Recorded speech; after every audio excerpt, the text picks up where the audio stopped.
everyone, Dan Fan here, reviewing another comic, Downcast. Oh yes, the good old Indiegogo comic from YouTuber Sweetcast. So I know since this comic is fairly new, some people might not actually want to hear spoilers, so I'll do something a little bit different. I'll give a non-spoilery review at the beginning, and then I'll actually get into breaking down. So Downcast is basically about these two main characters here. They're both window washers on a flying island, and the element that keeps the island floating is being stolen by this cult. By a series of events, they get their hands on the element and decide to use it to get their father out of jail.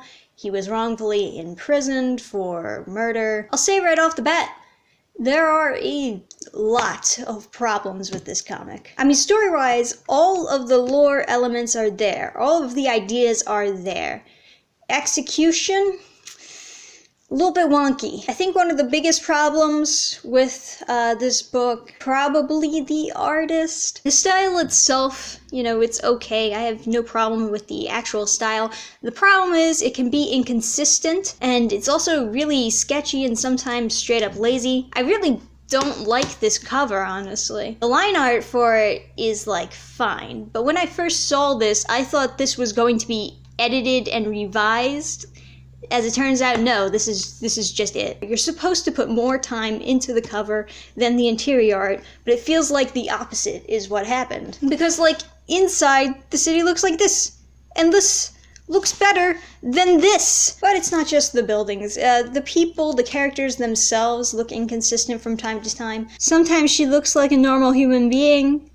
Sometimes she looks like Yzma from Emperor's New Groove. The story itself, it's fine on paper. Not a huge fan of how they executed it mainly because of the two main characters, they feel very bland. Not that they don't have any traits whatsoever, but it seems to be the only trait that they have. Almost all of the scenes with them in it is very restrictive to the plot of the story. They don't allow for scenes to just show the characters being themselves, but rather just them reacting to the plot. I would argue focus on the characters, worry about the plot as an afterthought, because I think you want the audience to know these characters inside and out right away. Only thing I really know about these characters is they're siblings. She's assertive, he's protective, but not assertive, and he's relatively in the background most of the time. The progression of the story, the way that it's written, it feels like it was being written as it was drawn. It doesn't feel like they had an outline that they were going by. As far as printing quality goes for Downcast, this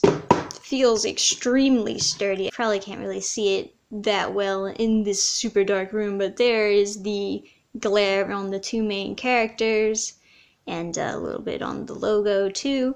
That's pretty cool. I kind of like that. I don't know why.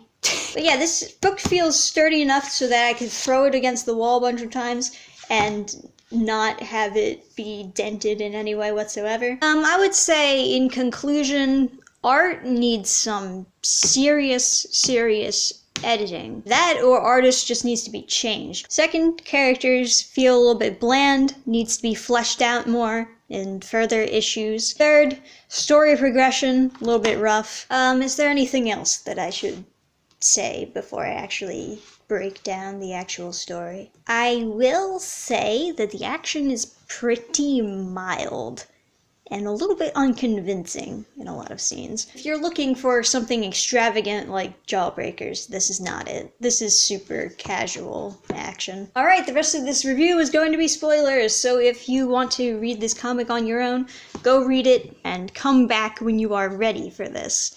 Alright, are you ready? Are you ready? Are you sure? So we start off getting introduced to the two main characters. They're window washers, and they're working on this building while this cult is raiding the building for the element that controls gravity. So it starts off a little bit playful. She's splashing water, and I guess that's fine, but then they immediately transition to talking about their father's sentence. Foreshadowing. This might be a nitpick right here, But one of the things that bothered me about this scene is the fact that she clearly dumps her entire bucket on his face. And she never refills it, but somehow it's just full again. Now, I know what you're thinking. Oh, well, maybe time passed by. But there is no break between this conversation. It goes back and forth in normal time. And you could have used this panel or this panel to show her refilling the bucket.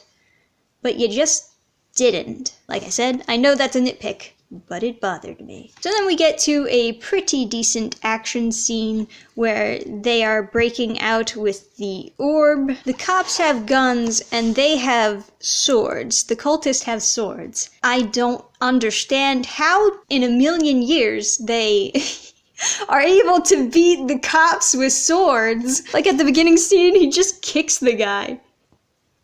Man, I sure wish you had some kind of weapon that could have fired them from far away. Oh wait, you did! But this is probably the best action scene in the whole book, honestly.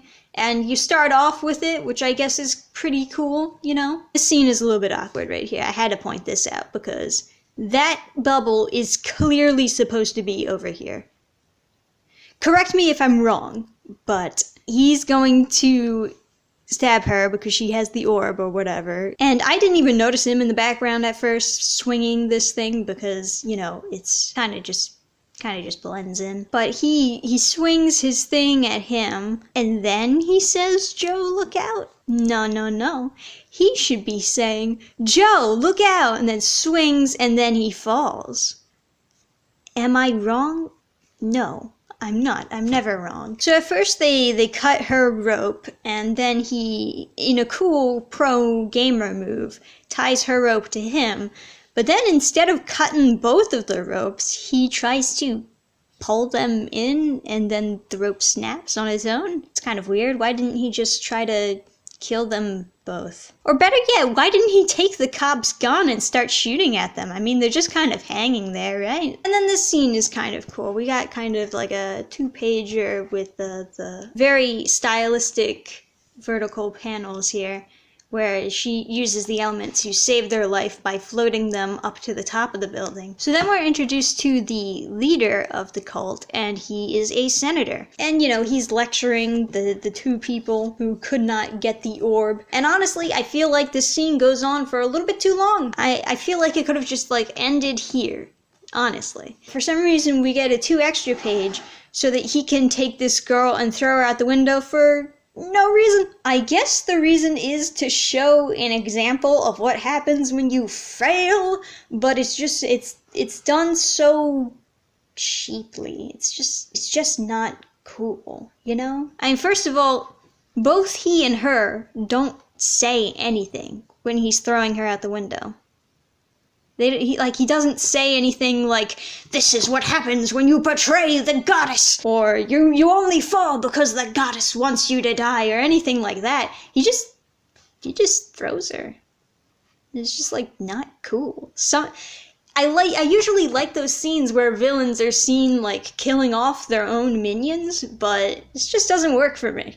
It's just so bland. It doesn't feel cool, doesn't feel threatening. It just feels like he has one less minion now, for no reason. So Jo starts off by calling this reporter, who she believes can help them get their father out of prison and prove that he did no wrongdoing. And at first the reporter just kind of, like, cuts her off, not thinking that she's very important. To which she uses the orb to make the gravity freak out in his workplace? Yeah, you probably can't really see that very well, but this is supposed to be a it also kind of leaks out of the panel, so if from far away it just looks like there's random scribbles underneath the panel. Not a huge fan. You probably should have changed the color. But yeah, she uses the orb. Does she know his place of work? How is she controlling the orb from super far away through a phone call? As long as she knows where the place is, can she just control the orb in that general direction? Is she controlling the entire building? Is she controlling just the entire floating island by doing this? I don't know. This is another scene that I think probably goes on for a little bit too long. So she comes up with the idea to pretend to be the goddess of the stratosphere. And this is going to be like her way of getting the information she needs to break her father out of jail. And I want you to react to this as calmly as possible. This is her brother's expression to this. Oh my god. I don't know why they drew him like this in this scene, but I'm scared. They're gonna break into this place for information.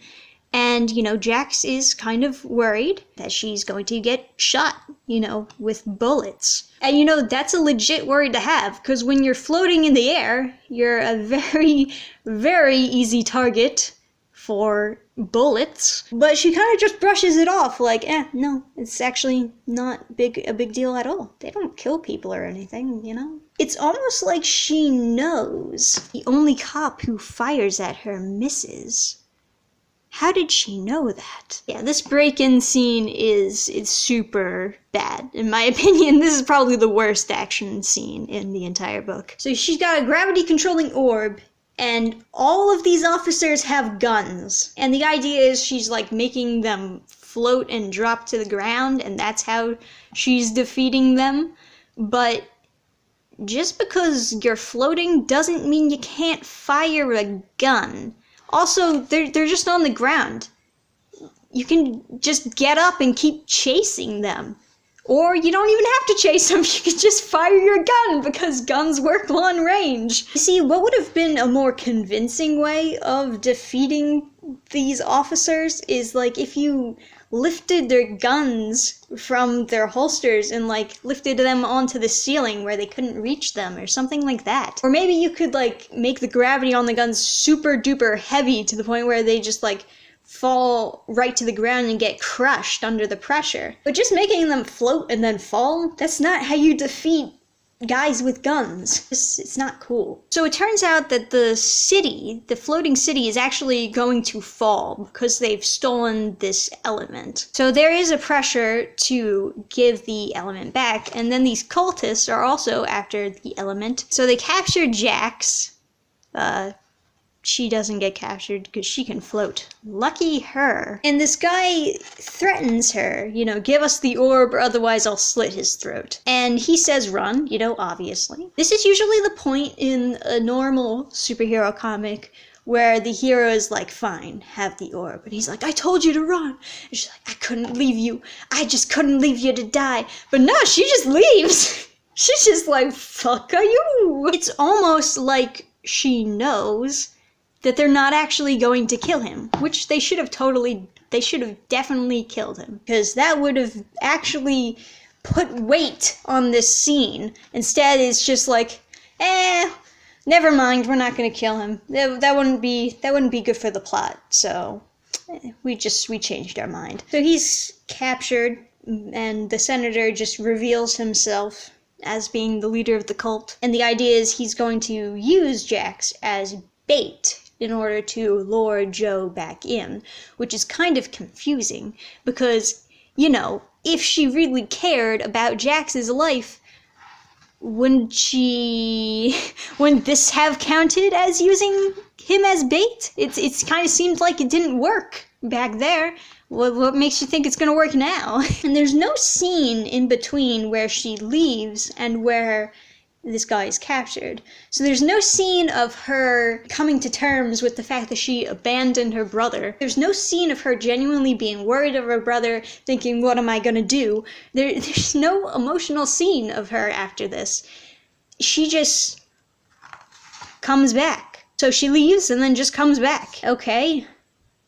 How did you know he was alive? So it's revealed that like the newspaper guy that she threatened before helped her to find where Jax was, and, you know, in finding Jax, they found out that the leader of the cult was the senator who just revealed himself. And yeah, as it turns out, despite the threat of killing Jax, she just kind of assumed he was still alive. It's almost like she knew that the plot would not allow his character to die. Anyway, so they broke the orb.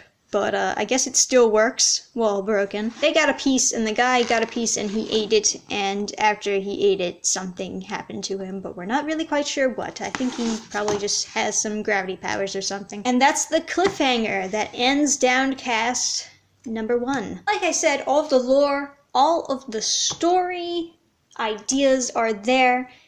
Execution needs some work. For me, this book is pretty meh. I mean, I'll admit outright, I'm overall a pretty hard person to please. I'm quite critical. There's a lot of things in this book that I would definitely give a free pass if I just liked the two characters. But they were just meh.